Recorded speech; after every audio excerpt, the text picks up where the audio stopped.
ডুমডুমাৰ বৰডুবি চাহ বাগিচাত উত্তপ্ত পৰিস্থিতি প্ৰতিবাদী শ্লোগান দি বাগিচা বন্ধ কৰিলে শ্ৰমিকে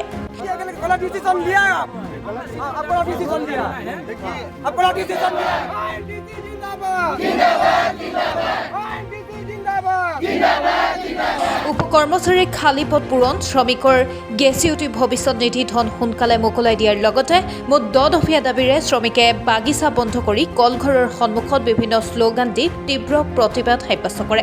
উল্লেখযোগ্য যে দীৰ্ঘদিনৰ পৰা শ্ৰমিকসকলে এই দাবীসমূহ জনাই আহিছিল যদিও বাগিচা পৰিচালকে কোনো গুৰুত্ব দিয়া নাছিল, যাৰ ফলত আজি এনেদৰে প্ৰতিবাদ সাব্যস্ত কৰিছে প্ৰতিবাদকাৰীসকলে।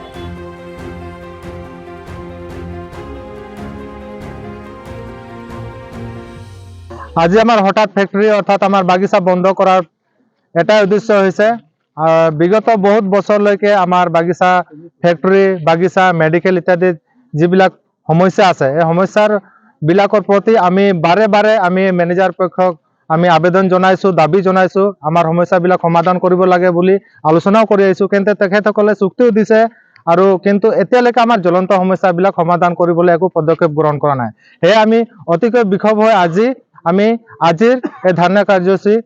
হাতত ল'বলৈ বাধ্য হলো, কাৰণ আমি দেখিবলৈ পাইছো আমাৰ মেডিকেলৰ পৰা বাগিচাৰ পৰা আমাৰ লাইনৰ জৰাজীৰ্ণ অৱস্থাত থকা ঘৰবিলাক আৰু টেম্পৰাৰী অৰ্থাৎ অস্থায়ী কৰ্মচাৰী যিবিলাকে নাম কাটি হৈ যোৱাৰ পিছত সময়ৰ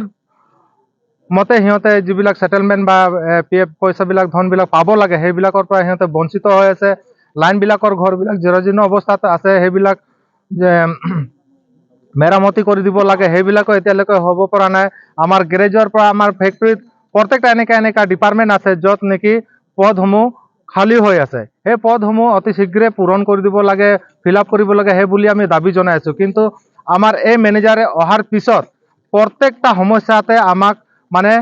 সমস্যাৰ ওপৰত সমস্যাত আমাক পেলাই গৈছে, একো দাবী আমাৰ মানে পূৰণ কৰিবলৈ হাতত পদক্ষেপ গ্ৰহণ কৰা নাই। সেইবাবে আজি আমি অতিকৈ বিক্ষোভ হলো, আৰু যদিবা এনেদৰে যদিবা সমস্যাবিলাক সমাধান কৰিবলৈ যদিবা তেখেতে কোনো ধৰণৰ পদক্ষেপ গ্ৰহণ নকৰে মেনেজাৰে, তেতিয়াহ'লে আমি ইয়াতকে নেক্সট সময়ত ইয়াতকে আৰু ডাঙৰ বিশাল প্ৰতিবাদী কাৰ্যসূচী আমি হাতত গ্ৰহণ কৰিম বুলি আমি ACMS হয় আমি সবকে এটা জাননী দিছো। ডিগবৈৰ পৰা বিনন্দ কোঁৱৰৰ ৰিপৰ্ট।